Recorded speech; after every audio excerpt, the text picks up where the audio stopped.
I hold in my hand right now no less than 6 of the boldest things that you said to me last week. I asked if you had to bet your money on your boldest prediction in 2022, what would you feel bold enough to predict? So let's dive in here. We did this last week. People loved it. So we're going to do it again this week. How about this one? Dean Straka, our own Dean Straka. Texas, Oklahoma, and Texas A&M all fail to reach 10 wins. On the boldness scale, I put this at a 5. I originally went higher, but I lowered it to a 5. And I'll tell you why. Because singularly, none of these teams being predicted under 10 wins stands out. None of them will have an over-under win total in the double digits. They'll be anywhere from like 8 to 9.5, 9, somewhere in that range. Could be 7.5 even. So none of them will have a 10-win or more over-under, but he's not just betting on one team going under 10 wins. He's saying Texas, no double-digit win season. Oklahoma, no double-digit win season. Texas A&M, no double-digit win season. And to me, like if I had to pick a yes or no at even money on this, I'm saying yes, one of them does hit double-digit wins. Thus, the boldness in the prediction. This is essentially an under parlay here. Just say no to parlays. The devil's tool, kids. But if this were to happen, I'm really focused on the Red River Shootout portion of this. Texas A&M we can talk about a little bit later, and we will. But what about Texas and Oklahoma? Because to me, when you play each other, as they do, obviously the winner of that game gets a win in one of the toughest games on their schedule. So let's just, for argument's sake, since Texas, their schedule's up on the screen right now, and that's the only reason. Let's say Texas were to beat Oklahoma. Well, automatically I'm asking myself, all right, well, that means I got to find 3 losses minimum on here. It's easy to find one in week 2 if they play Alabama, which they do. Then they go to Texas Tech in week 4. Not an easy game. They got West Virginia in week 5. They got Iowa State in week 7. They got at Oklahoma State in week 8. They got Baylor at the end of the year. Yeah, you could find 3 losses there, but they're also all winnable games. And if you get the Oklahoma win out of the way, you see my point. So I'm going to give this a 5 on the boldness scale. I do think at least one of them is going to have double-digit win seasons. I have no clue whatsoever which one. I'm just playing the percentages. It is April after all. Next up, this one would cause a massive ripple effect across the ACC and, quite frankly, beyond. Clemson wins less than 10 games. And, for the record, the account here showed us a prediction from last year wherein they said Clemson will not win the ACC. And that was August 27th. So congratulations there. That was not an easy prediction to make. If Clemson does not win 10 games, if they win 9 or fewer, I want you to pause and I want you to think about what that would do, what that would have you saying, how that would have the rest of college football feeling. How bold is this to you? I gave this a 6 on the boldness scale. You would think, well, with a schedule that relatively soft, how in the world are they going to lose 3 or more games? Well, here's what I came to, and this is why I don't think it's any bolder than a 6. I could actually see this happening because there is no in-between to me. If they have the same problems they had last year, they go from, on one side of the coin, a team, if you look at their schedule, that shouldn't even be more than challenged a few times in the year, to being a team that could be challenged virtually every week outside of like week 2 against Furman. And if that's the case, if for argument's sake, quarterback is no better than it was last year and their receiving core is no better than it was last year, and they, in addition, do feel the sting of losing an offensive coordinator and a defensive coordinator, that they could lose multiple games. And so while that's, again, not my prediction here in April, we have the entire summer for that. If you watch them in week 1 against Georgia Tech, and it just feels discombobulated, it has a lot of feel of 2021 about it, I'm going to look at this probably, and I'm going to say, you know what?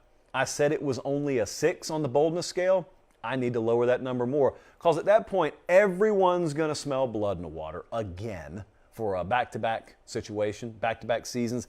And like last year, you will turn on Clemson games, and they will have been favored by like 14 instead of their usual 21, but still expected to win. And you'll be watching them, and you'll say, why did I bet Clemson this week? Why did I think it was going to turn the corner? I'm just saying there is a universe. There is a scenario where that happens. So I'm going to give it a 6. The next one I found a little too bold for my taste, but I'll tee it up for you and you can decide amongst yourselves what you think. Michigan and Notre Dame both beat Ohio State in the horseshoe this year. For the record, this would be a loss to Notre Dame to open the season in Columbus and a loss to Michigan to close the season in Columbus. I put this at a 9 on the boldness scale. I do not think this is going to happen. In fact, I think it's a lot more likely Ohio State goes 2-0 here than even 1-1. I'll put it that way, much less 0-2. So I, like many people, pretty high on Ohio State this year, but it is very hard for me to specifically picture Notre Dame going in there and winning. First game of the year, so that's Marcus Freeman's first game. After that Oregon reset last year, remember when Oregon went in there? I think it was week 2. I was at the Iowa State game. I remember in that press box, we were watching that, and it just boggled the mind that you were watching Oregon go in there and do what they were able to do with such ease at times, especially against that Ohio State defense. Well, the reason I mentioned that game is because so much in that Ohio State program changed, largely because of what happened in that game. Ryan Day didn't even wait to the end of the year. He started making defensive changes during the year and certainly overhauled it after the end of the season. So Jim Knowles comes in there like, you think Notre Dame is going to run all over a Jim Knowles defense, even if it's the first game at Ohio State for him? I don't think so, but I also, even if I just ignore defense for a second, I ask myself, with a quarterback advantage this dramatic and with a skill position edge this dramatic, how in the world are they going to drop that game? And if they do, the spread will be about 2 touchdowns or so, for the record, for those wondering. If they do, then should not I expect that to light a fire under Ohio State, the likes of which they used to fuel their way through the rest of the year, which culminates in the ultimate of revenge scenarios in the game at the end of the year, where you get a Jim Harbaugh who tried to slap you in the back of the head and then exit the conference, but then didn't get to the door before it got slammed in his face. So he has to come back and come in your building and face you. You're going to drop that game too? I can't see that. I think they're much more likely to go 2-0 than even 1-1, much less 0-2 in those games. But I'll pose this to you the same way I just did with the Clemson scenario. I'm going to go long A there for once.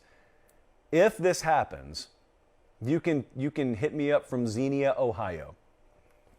I just name all the towns that got hit by famous tornadoes. You can hit me up. If this happens, just like if Clemson wins 9 or 8 games, how different is the conversation? How different are people talking about Ryan Day? If this stuff happens again in back-to-back years, you look at an offense as loaded as theirs. Because if they lose to Michigan and they lose to Notre Dame, I mean, chances are maybe they dropped another game along the way. They may not even be playing for the Big Ten championship. If they miss out on going to Indianapolis again this year with that offensive roster, tough questions would have to be answered. That's why I think it's very bold. Let's move on and talk a little individual award season fodder here. This was very popular. I just chose one, but there are like 50 of you that suggested this one. Anthony Richardson will be a serious contender for the Heisman, even though Florida's win-loss record won't be favorable. Now, some of you just flat out said he's going to win the thing. I put this at an 8 on the boldness scale. I think it's pretty bold. You may think by me saying this is so bold that I doubt Anthony Richardson. Quite the opposite. Phenomenal athlete. I could drop him in Columbus, Ohio or Tuscaloosa, and he probably would be the favorite to win the Heisman. I'm thinking about who he has to go up against. Let's go back to those 2 geographical pinpoints. I'm thinking about C.J. Stroud, and I'm thinking about Bryce Young, and if those guys are healthy, you're looking at them putting up just bonkers numbers every week, and you have to keep pace with that. So then I look back down there in Gainesville, and I say, who in the world is he throwing the ball to? Unless Billy Napier and his staff go in the transfer portal multiple times and pull multiple difference makers out at the wide receiver position, he doesn't have the cast of characters around him. It takes immense talent around you if you're going to top what Bryce Young's inevitably going to do, what C.J. Stroud's inevitably going to do. I just don't think they're going to have that kind of offensive consistency week to week there. And you're going to watch him, and you'll probably end up saying during the season what I just said. You'd probably say, look at number 15. Look at that quarterback Florida's got. Like, can you imagine his talent on this roster or that roster? That just may be the way it is. in Florida this year. Certainly, we hope it changes in years to come. But man, like if he puts together a campaign where he finds a way to outpace some of the other guys who we virtually know are locks to put up high-level offensive numbers, then I'll fly up to New York, and if they'll let me on stage, I would present it myself. I would also then make a replica and have it shipped to Will Anderson for totally different reasons last year. So I made that one an 8 on the boldness scale. Not because of a lack of belief in Anthony Richardson, but because of a lack of belief in maybe his supporting cast this year. The next one, we kind of go back to what we started with, only it's going to zoom in on a specific team. Someone just said A&M's not even going to finish ranked. I specifically did a segment on this the other night where you were asking which teams that finished unranked last year are the most certain to be ranked this year. And A&M was one of the first ones I went to. You could, before you even break down their schedule, just look at them. Just look at the team. A lot of folks who are doubting Texas A&M are doubting them because you're doubting them against the backdrop of can they contend for a national championship? You're judging them against Alabama, or you're judging them against like Ohio State or whoever you think's going to play for a title, and you're saying, well, just because they had that recruiting class doesn't mean A&M's there yet. No one's saying they are. That wasn't the bold prediction here. The bold prediction is A&M finishes unranked. There's a big difference in not finishing top 4 and finishing unranked. They've got incredible athletes. They've got ridiculous depth in some positions. Offensive line, defensive line. I've told this story for the past 2 years. I've seen them in person a number of times. When that team gets off the bus, they don't look a whole lot different than the teams you see playing for a national championship. They don't look different than Georgia. They don't look different than Bama. Everyone else does. A&M blends in with the contenders. Quarterback position hadn't been there. Wide receiver position hadn't been there.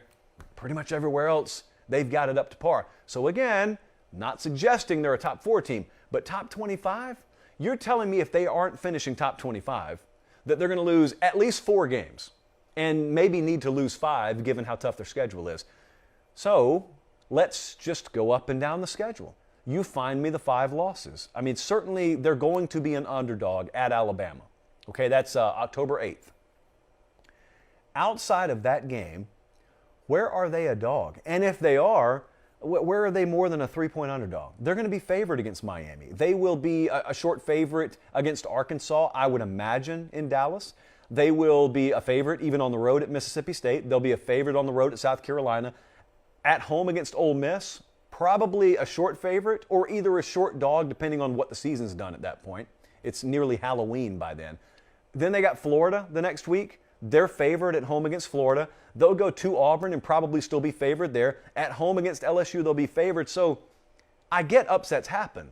But even if they lose to Bama, you're still having to find me 3 or 4 more. And I just don't see it happening. And I think they'll be plenty good enough at quarterback this year. Barring what happened last year, obviously. They'll be plenty good good enough at quarterback this year. And the infusion of that very talented freshman class week over week continues to matter more and more on the field. I just don't see many scenarios where they finish unranked. In fact, I don't see one at all. So I called this one, you know what? I'm going to call it a 9. I'm going to call it a 9 on the boldness scale. That's how confident I am Texas A&M is going to finish ranked this year. There's one more. I saved it for last because I really want to emphasize this one. Ian suggested Utah is going to the playoffs. It's a 3 for me. I don't even think it's that bold. I think it's very possible. What feels guaranteed in the playoff picture? What feels guaranteed? The SEC, it feels, is guaranteed to get a team in, minimum 1. It feels like the Big Ten's guaranteed.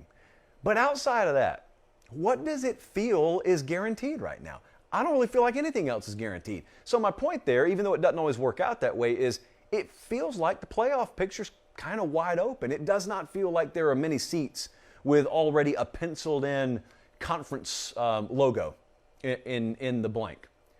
And so if that's the case, and then I look at how Utah ended last season, I was reading up a lot and watching some of their spring game yesterday. It's going to be quiet because it's out there in Salt Lake City. It's Utah. It's not going to get the headline of a USC or an Oklahoma, but they got a really good team. They don't have any question at quarterback. Cam Rising's back. He didn't even hardly scrimmage yesterday. They already feel confident about him. They just want to figure out their depth situation. The schedule could allow them to lose an early game, and if they finish undefeated the rest of the way and win the Pac-12, still be in here. You know they open at Florida. Those of you listening on podcasts can't see the schedule here. They open at Florida. I want you to think about the hardest games on the schedule. At Florida, USC at home, at Oregon. What do all those teams have in common? They're all breaking in new staffs. So Utah has got a supremely experienced team there. Kyle Whittingham's been there for forever. They were perfectly primed to ride that wave of late season momentum last year with a lot of those key contributors returning into a finish the drill type situation this year.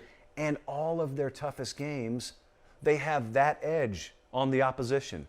They've got consistency, they got continuity, and they have, on the other side, none of it. This could very well be a year where Utah's there. When you combine what I just said with also the fact that it doesn't seem like there's a lot of certainty, do you feel like the ACC or the Big 12 are guaranteed playoff spots? Do you feel like Notre Dame's going to lock down one of those spots? I don't. Not necessarily. SEC could take 3 spots for all I know, but I do know Utah has, here's the word, a confluence of events, a confluence of circumstance, if you will, kind of all coming together to where it does feel like if you're going to make that proclamation, 2022 is the time to do it. Boldness. How bold do you feel that was? We've got like 100 more of them. There is no shortage of bold takes from you guys, so we'll probably continue that.